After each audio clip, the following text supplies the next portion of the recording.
பங்குனி மாசம் நல்ல இளவேணிற் காலம் பழனிக்கு வந்தா உன் தெய்வீக யோகம் பழனிக்கு வந்தா உன் தெய்வீக யோகம்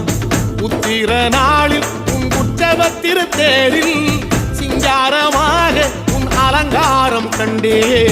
அலங்காரம் காண நான் ஆனந்தமானே கைலாசன் மகராசா உன் வாசல் வந்தேனே குளிரான பன்னீரால் அபிஷேகம் கண்டேனே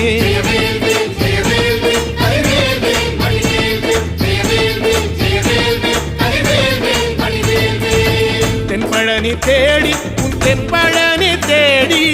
திருநீரு பூசி நான் ஓடோடி வந்தேன் திருநீரு பூசி நான் ஓடோடி வந்தேன்